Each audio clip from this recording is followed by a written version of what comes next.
Assalamualaikum warahmatullahi wabarakatuh. Syukur alhamdulillah kita masih diberikan begitu banyak kenikmatan sehingga kita bisa bertemu kembali di channel ini.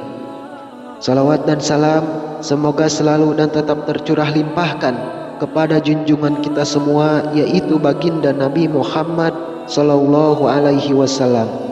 Allahumma sholli ala sayyidina Muhammad wa ala ali sayyidina Muhammad. Doa dan harapan saya, semoga saudaraku semuanya selalu diberikan kesehatan, dilapangkan rezekinya, diampuni dosa-dosanya, serta dikabulkan segala hajatnya oleh Allah Subhanahu wa Ta'ala. Amin ya Rabbal Alamin. Sahabat beriman rahimakumullah, ketahuilah Allah sangat sayang kepada hamba-hambanya yang selalu beriman kepadanya. Namun jarang sekali umat Islam yang memahami bahwa Allah itu akan menaikkan derajat hambanya. Dalam hidup ini kita harus sepenuhnya meyakini kehidupan di dunia ini hanyalah untuk beribadah, dikarenakan hidup di dunia ini bersifat fana atau sementara. Situasi kehidupan berputar seperti layaknya roda yang berputar. Ada kalanya kita berada di atas yang serba ada dan berkecukupan, tetapi ada kalanya kita berada di bawah yang tidak memiliki apa-apa namun cukup untuk kita. Namun di situasi inilah Allah memilih orang-orang untuk dinaikkan derajatnya, karena perjuangan dan kesungguhan yang kita lakukan membuat kita dicintainya, dinaikkan derajatnya oleh Allah Subhanahu wa Ta'ala, membuat kita akan selalu berada di dekatnya dan masuk ke dalam golongan orang-orang yang dicintainya. Hal ini pasti akan menghasilkan kebahagiaan, ketenangan, kedamaian, dan ketentraman dunia maupun akhirat yang digenggam oleh kita. Lalu, apa saja tanda Allah akan menaikkan derajat seseorang hambanya? Namun sebelum lanjut, jangan lupa tekan tombol like dan tulis doa Anda pada kolom komentar di bawah agar bisa kita aminkan bersama-sama. Dan untuk Anda yang telah menekan tombol like dan berkomentar, saya doakan semoga segala doa kita dikabulkan oleh Allah Subhanahu wa Ta'ala. Amin ya Rabbal Alamin. Sahabat beriman rahimakumullah, adapun tanda-tanda bahwa Allah akan menaikkan derajat hambanya ialah sebagai berikut ini. Untuk yang pertama, dihadapkan dengan berbagai masalah. Di saat Allah akan menaikkan derajat hambanya, Allah akan menghadapkan kita dengan berbagai masalah yang akan membuat kita lebih bersabar dan bersyukur akan masalah yang sedang kita hadapi. Allah itu akan memberikan kesulitan kepada hambanya, namun tidak melebihi batas kemampuan hambanya, sebagaimana telah dijelaskan di dalam Al-Quran dalam surah Al-Baqarah ayat 286. Allah tidak akan membebani seseorang melainkan sesuai dengan kesanggupannya. Ia mendapat pahala dari kebajikan yang diusahakannya, dan ia mendapat siksa dari kejahatan yang dikerjakannya. Mereka berdoa, "Ya Tuhan kami, janganlah Engkau hukum kami jika kami lupa atau kami bersalah. Ya Tuhan kami, janganlah Engkau bebankan kepada kami beban yang berat sebagaimana Engkau bebankan kepada orang-orang sebelum kami. Ya Tuhan kami, janganlah Engkau pikulkan kepada kami apa yang tak sanggup kami memikulnya. Beri maaflah kami, ampunilah kami, dan rahmatilah kami.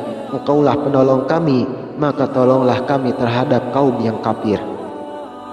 Dari ayat ini kita tahu bahwa batas kemampuan di setiap orang itu berbeda-beda dalam menghadapi ujian yang diberikan oleh Allah Subhanahu wa Ta'ala. Namun ayat ini menjadi acuan untuk kita agar ketika kita memiliki beban hidup yang berat dan berada di situasi terpuruk sekalipun, kita harus senantiasa berserah diri kepada Allah yang selalu memberikan kita kekuatan yang luar biasa.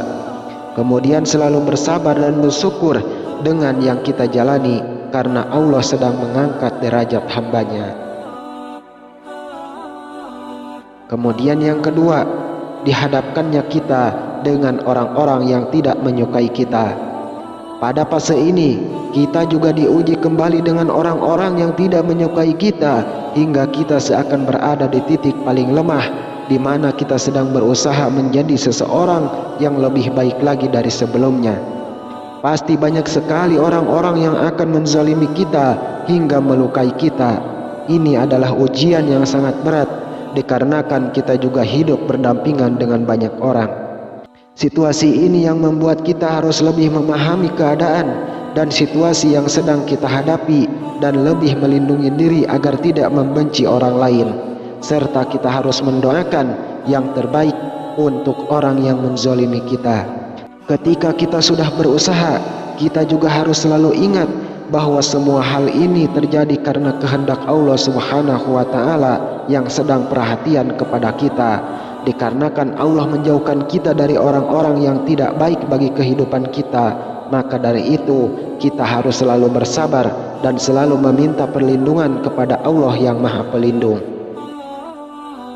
Kemudian yang ketiga, mengalami kesedihan yang tiada hentinya.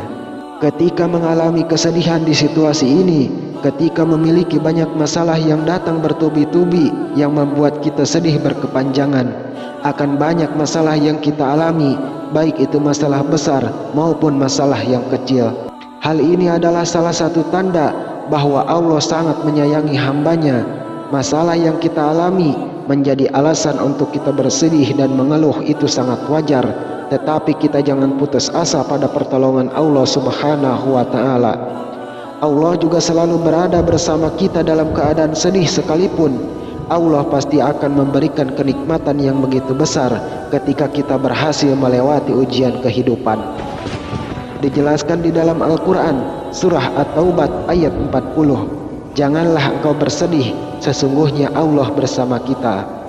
Kalimat ini bertujuan untuk menghibur dan mengingatkan hambanya bahwa Allah tidak pernah membiarkan seorang hamba berada di dalam kesedihan dan kepedihan. Allah Subhanahu wa Ta'ala tidak akan memberikan ujian kepada hambanya melainkan sesuai dengan kemampuannya. Dalam keadaan yang sedang kita alami, kita harus selalu ingat bahwa Allah itu akan selalu bersama kita dalam keadaan apapun. Maka dari itu kita harus berprasangka baik kepada Allah Subhanahu wa Ta'ala. Wallahu a'lamu bishawab. Wassalamualaikum warahmatullahi wabarakatuh.